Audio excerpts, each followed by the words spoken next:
Assalamualaikum warahmatullahi wabarakatuh. Nama saya Ahmad Yudi Guntoro, NPM 1901011009. Di sini saya akan sedikit menjelaskan materi-materi yang ada dalam ulumul Quran. Yang pertama yaitu ijaz.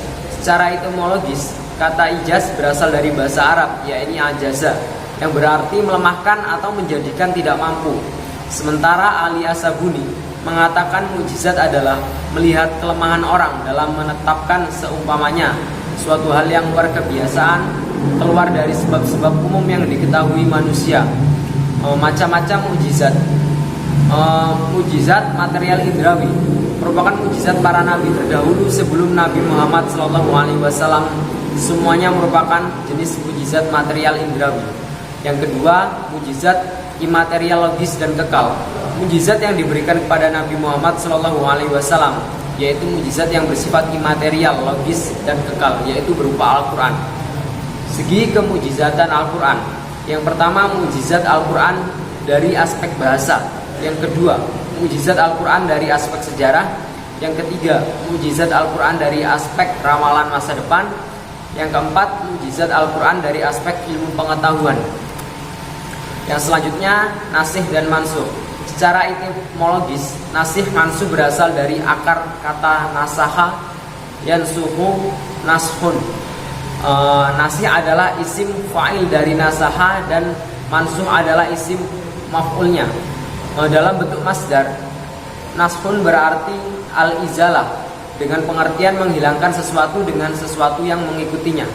Kata nas juga dipakai untuk pengertian memindahkan sesuatu dari suatu tempat ke tempat yang lain. Macam-macam nasih mansuh ditinjau dari keberadaan ayat dan hukumnya ada tiga, yaitu yang pertama nas tilawah dan hukum. Yang kedua nas hukum tetapi tilawahnya tetap. Yang ketiga nas tilawah tapi hukumnya tetap. Urgensi atau hikmah nas mansuh. Yang pertama, nasih mansuh sangat penting sekali dalam kajian Islam, terutama dalam bidang fikih karena menyangkut ketetapan hukum.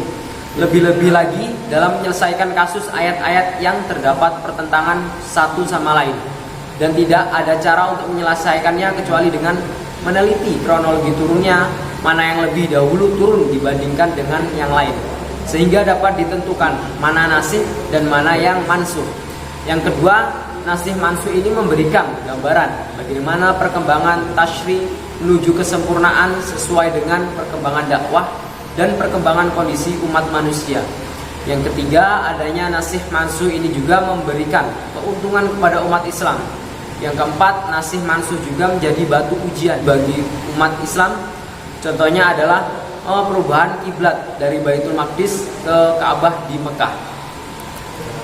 Yang selanjutnya, kisos Al-Quran. Secara etimologis, kisos berarti mengikuti jejak. Dikatakan tataba'tu al-atsara, artinya aku mengikuti jejak.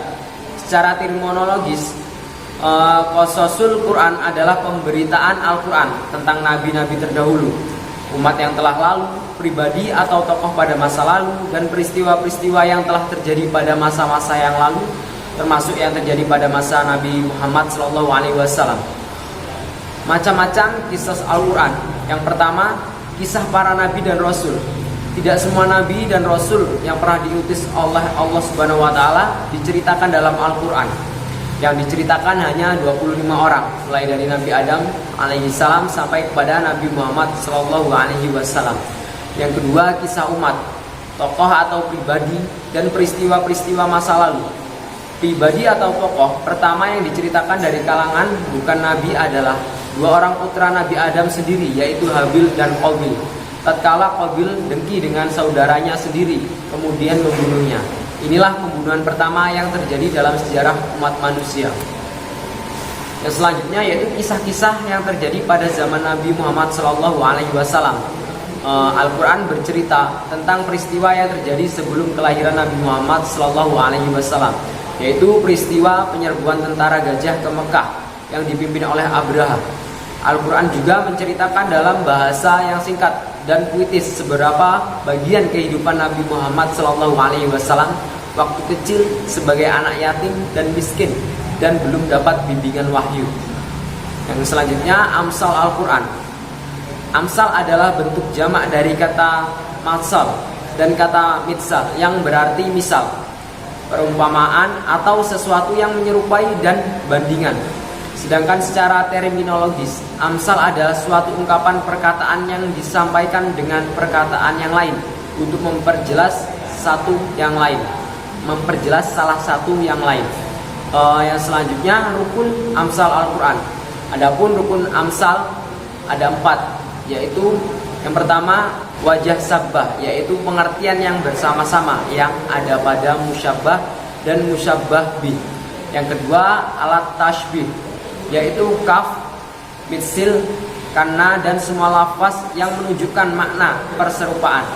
Yang ketiga musyabbah, yaitu sesuatu yang diserupakan ataupun menyerupai musyabbah bih.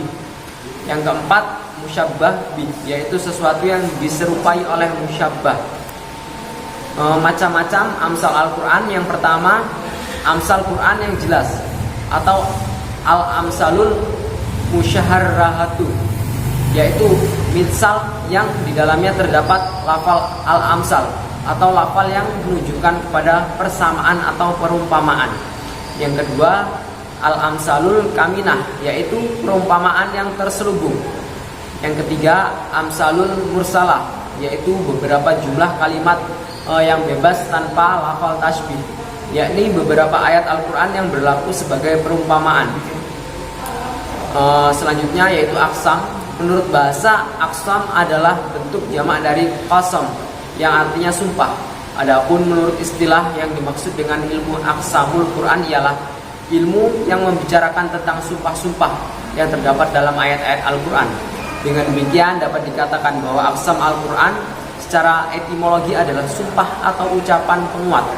Aqsam Al-Quran secara terminologi yaitu ucapan penguat yang memiliki makna yang dipandang besar dan agung, baik secara hakiki maupun i'tiqadi oleh pihak yang bersumpah.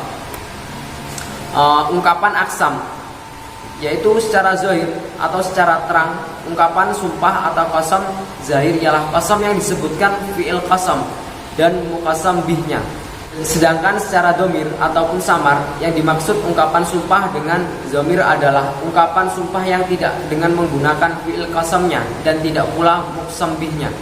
Faedah qasam. Qasam adalah pentakkidan yang terkenal untuk menekankan kebenaran apa yang kita sebut. Qasam merupakan salah satu penguat perkataan yang masyhur untuk memantapkannya dan memperkuat kebenaran sesuatu di dalam jiwa. Yang selanjutnya tentang jadal Al-Quran. Secara bahasa jadal berasal dari kata arti bahasa adalah kusut, dan menurut istilah yakni perdebatan dalam suatu masalah dan berargumen untuk memenangkan perdebatan ataupun menemui kebenaran. Adapun secara istilah jadal atau jidal adalah bertukar pikiran dengan cara bersaing dan berlomba untuk mengalahkan lawan. Macam-macam jadal Al-Quran. Yang pertama yaitu jadal yang terpuji, adalah suatu debat yang dilandasi niat yang ikhlas dan murni dengan cara-cara yang damai untuk mencari dan menemukan kebaikan dan kebenaran.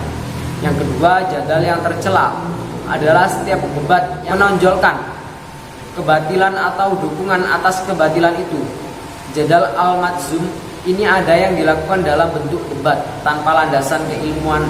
Salah satu contoh jadal jenis ini adalah dalam Quran surat Al-Hajj ayat 3 dan 8. Yang selanjutnya yaitu Israiliyat.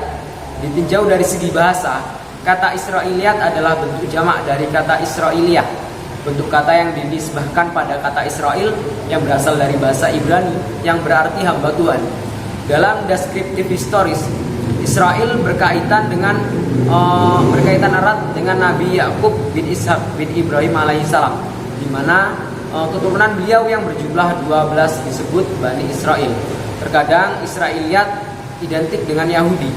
Bani Israel merujuk kepada garis keturunan bangsa, sedangkan Yahudi merujuk kepada pola pikir, termasuk di dalamnya agama dan dogma. Baik, terima kasih.